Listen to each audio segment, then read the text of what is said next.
Hey, what's up guys, Rip here. So today we're going to be once again talking about Assassin's Creed Shadows and the continued downfall of Ubisoft. Their stock is currently tanking despite their Tencent deal, and now shareholders are demanding some new action from Ubisoft to remedy this absolute disaster that's taking place right now. And we're also going to be looking at some information shared about the disastrous marketing campaign for Assassin's Creed Shadows and how that's stacking up to other games that are having immense success with little to no marketing whatsoever.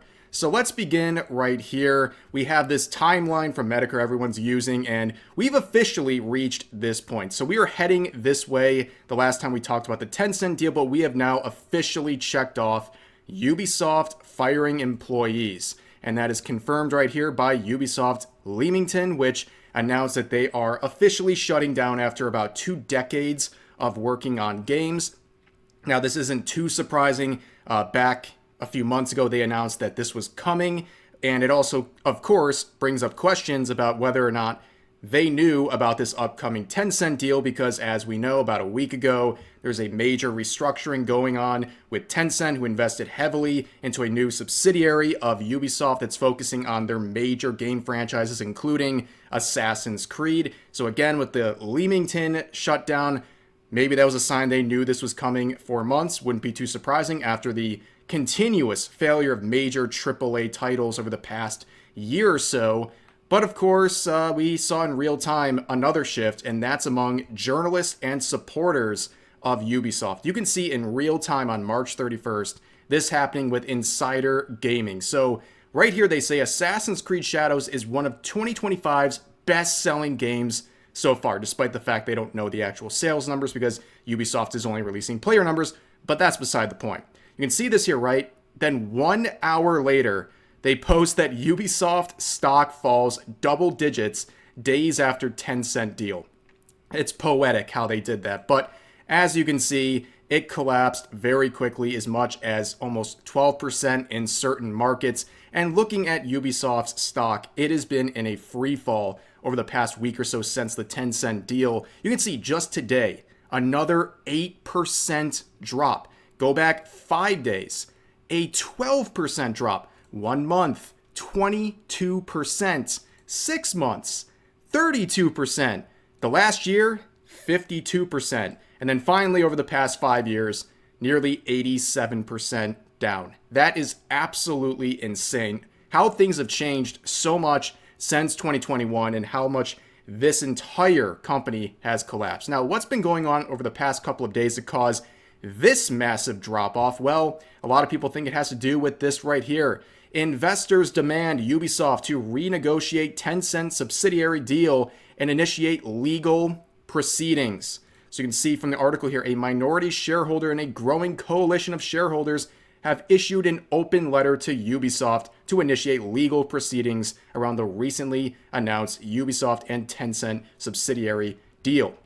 So what this is essentially, it's an emergency meeting with an issue that can't wait to a normal general annual meeting. This is a very significant issue according to them. And in this, essentially, they give Ubisoft a couple of options, most of them focusing on decreasing the influence of Tencent, which is pretty obvious if you're a shareholder at Ubisoft right now. But here's resolution number 1, and that's to renegotiate the Tencent deal and have it restructured into a direct asset sale for no less than 4 billion euros, which is roughly the valuation already accepted by both Tencent and Ubisoft's board. So basically, they want to have a direct asset sale, like completely selling off assets like Assassin's Creed instead of trying to work them into this subsidiary. And resolution 2 for this meeting is a vote on distribution of extraordinary dividend. It said that following the sale, if shareholders vote for it, Ubisoft shall return 23 euro per share in cash to shareholders, totaling 3 billion euros while preserving. So basically, they want to be compensated for their shares and then basically get out of Dodge, right? They see that the ship is sinking here, and there's really no plan. The investors or the shareholders, they're very confused as to what's the direction here for the shareholders. Like, how are they benefiting from this Tencent deal. They're confused, they want answers, and they want this restructuring to be restructured and made in a way that's better for the shareholders generally. Now, you're asking yourself, how's Assassin's Creed Shadows doing right now? Is this the savior of Ubisoft? How's that going? Well, as you can see, right now on a Friday afternoon, sitting at just over 20,000 in-game players. You go down to the chart here. Overall, things are not looking great. You can see that in just 2 weeks, the player count has dropped substantially. If you go back here to the beginning, right at release, this was the peak at 64,000. Here we are now, 2 weeks later. About a third of the players remain. Now, of course, all the crybabies on Twitter and the Ubisoft shills, they'll say, oh, wait a minute. That's just Steam sales. That's not all the sales. Yeah, no kidding, Sherlock. But this is representative of the whole. So if 2/3 of players have stopped playing through Steam, it's a fair thing to assume that in other avenues, like consoles, for example, a similar number of people have also stopped playing Assassin's Creed Shadows, which, by the way, has a lot of content, and it's also a flagship product here that shouldn't fizzle out this quickly. And of course, we're talking about the player numbers. They announced about a week and a half ago that they crossed 3 million players, not units sold. And because they've announced every million they've achieved, it's fair to assume once they hit 4 million, they'll announce that too, which they haven't. It's been a week and a half without any additional announcements regarding player numbers. Now, people are also comparing what's going on with Shadows to other games that have recently released, including Inzoi, which has hit 1 million units in its first week. A lot of people are hyped up about this game. And notice, they say 1 million units, not players. And then you look here, Monster Hunter Wilds has sold 10 million copies in a month. 10 million copies in a month. But of course, Ubisoft's like, well, how many players is that? 10 million copies. But anyways, yeah, you can see the disparity here. I'm actually very surprised that things have gone as bad with Shadows as they have. Even I was thinking in the first month, Shadows would sell about 5 million units. That does not look like the case whatsoever. In fact, I'd be very shocked if they reach the 5 million player mark by the end of its first month. And even that is just an atrocious number. Obviously not enough to save Ubisoft. They needed an absolute miracle with this game, but it didn't happen, obviously. And to piss people off one more time, especially the Ubisoft shills, let's compare this to Schedule 1. They hate this comparison, and I love to do it whenever I can because this game has absolutely blown Assassin's Creed Shadows out of the water in many different ways. Number one, right now, same time as Shadows, as we reported earlier, they're sitting at 250,000 in-game players right now, with a much higher review rate among people who have played this game. And you can look, over time, they've been gaining momentum. They peaked here, but they've still gone strong and pretty much stayed uniform all the way across. And of course, people cry about this, saying it's not fair, this is a $19 game. Well, there's two reasons I bring this game up in particular. It's because $19 is very similar to the cost of a Ubisoft Plus subscription, which I would imagine is how most people are engaging with Assassin's Creed Shadows. In fact, some people purchasing that as a means to play the game with the intention of dropping out as soon as they're done playing Shadows, which is a very bad thing for Ubisoft. Instead of getting the full price, they're basically selling it for a third or less of the actual price of a particular unit of the game. And also I compare this because of the marketing. This is a hilarious contradiction to Assassin's Creed Shadows. Schedule 1 has had no marketing whatsoever. No advertising. The only thing that has led to this game's immense success is word of mouth and just general excitement among players checking it out. This is a triumph of word of mouth promotion here. Now you compare that to Assassin's Creed Shadows that has invested millions into advertising their game, and it's not paying off for them. So on LinkedIn, there is a post shared by Nick Lombardi here, which is very interesting, using some Steamforge data here, and it's titled, How Ubisoft Spent $2.1 million on Influencers to Secure the Launch of Assassin's Creed Shadows. So they use various information. They provide a chronological overview. We've been through this a million different times. But you can see some of the brand collaborations. And with the brand collaborations and really all of their collabs, you got the good, the bad, and the ugly. The ugly being what's not mentioned here, the initial promotions like the very controversial one-legged Torygate situation, and also the One Piece ripoff merch that they had. Very, very bad situations, but here's some of the other ones. So you can see that they partnered with Anti-Social Club. Think of that what you will, but they also had the Yasuke strawberry matcha milk tea, which was also controversial. People saying they're trying to claim other cultures by having this whole matcha tea here. But also there was collabs with the MMA and stuff like that, which is, does that really translate to a lot of sales? Who knows? But then you have stuff like this that is cool, right? They did a Red Bull parkour stunt that matches up things you can do in the game. Very cool. But does it sell copies? I don't really know. I don't think it would be that big of a deal. But Twitch drop programs, that is obviously something that is very expected with this sort of stuff. Not too surprising. The Lo-Fi Girl collaboration, another one that is pretty cool. But again, I'm not sure how many sales this generated. But here we get into the creator programs. And that's where we really start seeing the mistakes made by Ubisoft. They contacted a lot of people through this. Almost 700 creators on Twitch, almost 200 creators on YouTube, and over 100 on TikTok. So a lot of people were put into contact with Ubisoft to promote this game. And you can see the distribution predicted here by this source about where all this stuff went. And you can see right off the jump here, there was a lot of investment into Twitch and YouTube streams, but YouTube videos generating the most attention by far, with only 4% of the sponsored budget here, which is very interesting. It seems like they really missed the mark with focusing so heavy on Twitch. In fact, Twitch was about 55% of their estimated budget, but again, only yielding a small number of total views versus YouTube. And of course, YouTube doesn't really function. A YouTube video, that is, doesn't function the same way as Twitch. A view on Twitch is a lot more valuable than a YouTube video in terms of marketing for a game like Assassin's Creed Shadows. But of course, you start looking at the CPM and how this is all broken down. So the CPM is the cost per 1,000 views on these platforms. And if you look at some of the numbers, look at Twitch. $418 per 1,000 views.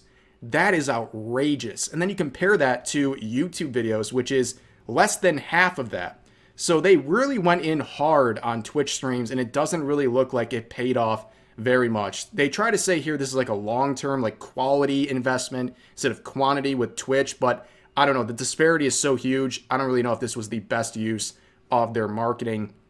But of course, you scroll down more and you see what a lot of people are talking about here, and it's the top creators hired. This is the people that they partnered with, the people they paid to promote their game. And you can see at the top, very controversial pick, Hassan Piker getting over $76,000 according to this report. And he hasn't disputed it, by the way. He typically will dispute anything he can actually warrantly go out and do. So I guess this looks pretty real, and that's a lot of money to give to a guy who's really only playing video games on stream if he's being paid for it, the classic champagne socialist. But there's a lot of other names on here where it seemed very clear they were just in it to get a paycheck from Ubisoft, and that's okay, right? As long as you're not being a hypocrite about it and you're just doing what's being asked of you as a part of getting the bag, I think most people can understand that. But I don't think some of these totals really match up with any sort of goals that Ubisoft should have realistically expected to achieve. But of course, they've continued their promotions. And this one was posted on, April 3rd. So they say, if the @New York Yankees can upgrade their bats, then we can upgrade our katana, changing it into a torpedo katana. Now, let me explain this in about 30 seconds so you understand what's going on here in case you're not familiar with Major League Baseball. So there's a controversy right now about a new design of bats that have come out. They're called torpedo bats, where the weight is redistributed more into the sweet spot on the bat. So if you hit it on the sweet spot, you're going to get more velocity off of the bat, yada, yada, yada. And the Yankees are being pinned as the ones using it, even though only 2 of their players do, and dozens of other players in the major leagues use these bats as well. But anyways, again, it's convoluted, I think, for the average Assassin's Creed Shadows player. And some people think this is also insensitive. And again, if you stop and ask yourself, is this going to sell more copies of this game? If the answer is no and not an emphatic yes, I think this was a waste of time. And it seems that way because it hasn't done anything to the sales of this game.